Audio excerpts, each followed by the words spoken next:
Fala galera, tudo bem? Sou o professor Elton e hoje temos aqui o PET Complementar Volume 2 do primeiro ano do ensino médio. Estamos iniciando as semanas 3 e 4. Se você quer conhecer um pouco mais a respeito dos PETs complementares, é só acessar o link que você encontra na descrição do vídeo. Questão número 1. A função afim, também chamada de função do primeiro grau, é uma função f dos reais nos reais, definida como f de x igual a x mais b, ou y igual a x mais b, sendo a e b números reais. Nesse tipo de função, o a é chamado coeficiente angular e o b chamado coeficiente linear. Considere a função afim definida por f de x igual a x mais 3 e determine. Letra A, o coeficiente angular. Bom, o coeficiente angular é o azinho, e esse azinho ele acompanha o x. Nesse caso, quem está acompanhando o x é o 1. E o coeficiente linear é o bzinho. O bzinho é o coeficiente linear, que é exatamente o termo sozinho. Nesse caso, ele vale 3. E a letra C pede para construir o gráfico. Então, f de x é igual a x mais 3, ou y é igual a x mais 3. Aí eu vou construir uma tabelinha e vou escolher aqui dois valores para x. Eu vou escolher o 0 e o 1. Se o x for 0, 0 mais 3, 3. Se o x for 1, 1 mais 3, 4. Localizando os pontos, 0 para x, 3 para y. Então, 0 para x, 3 para y, marco 3. Segundo ponto, 1 e 4. 1 para x, 4 para y. A gente vai marcar o ponto lá em cima. Com 2 pontos, já é possível a gente construir o gráfico da nossa função. Já que é uma função de primeiro grau, o gráfico sempre será uma reta. Beleza? Então, essa foi a questão número 1. Dando sequência, a gente tem aqui a questão número 2. Considere a função afim definida por f de x igual a menos x mais 1. Determine o coeficiente angular, quem acompanha o x. Nesse caso, quem está acompanhando o x é o menos 1. E o coeficiente linear, aquele cara sozinho. Nesse caso, é o 1. E vamos construir o gráfico.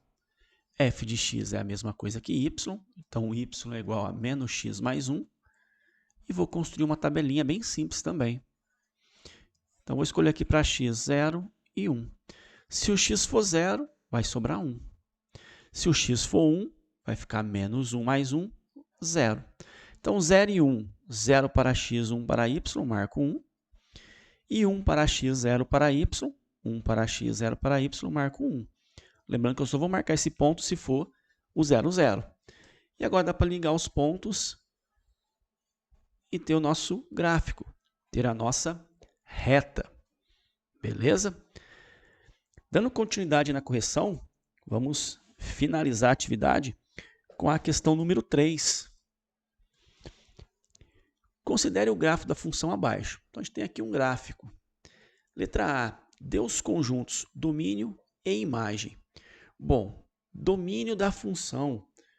O domínio da função são os valores que nós iremos utilizar para x. Quais valores nós utilizamos para x? Nós estamos utilizando do menos 8 até o 11. Então, vai ficar assim, ó, fechado em menos 8 até chegar em 11. E a imagem da função? A imagem da função são os valores que nós estamos utilizando para y. Então, o menor valor aqui é menos 4 e o maior valor é 5.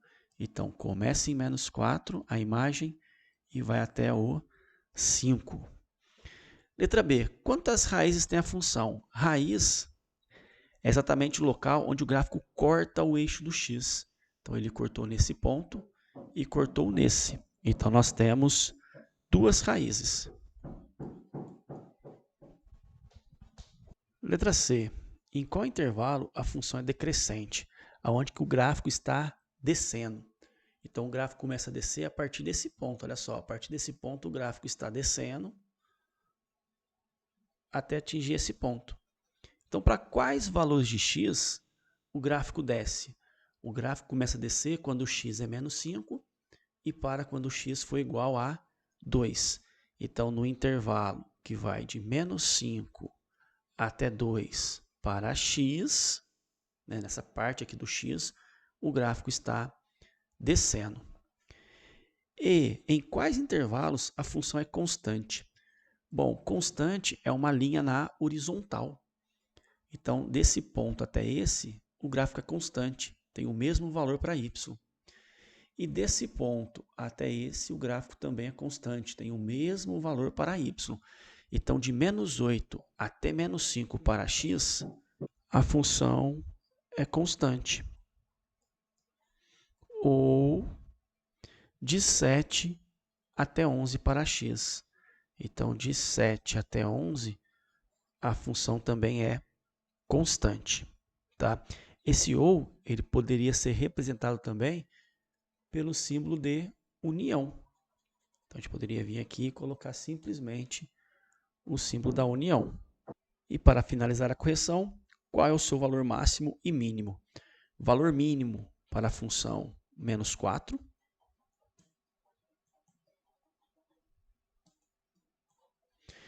E o valor máximo para essa função está aqui, 5. E assim a gente encerra a correção. Qualquer dúvida, deixa nos comentários. E até a próxima.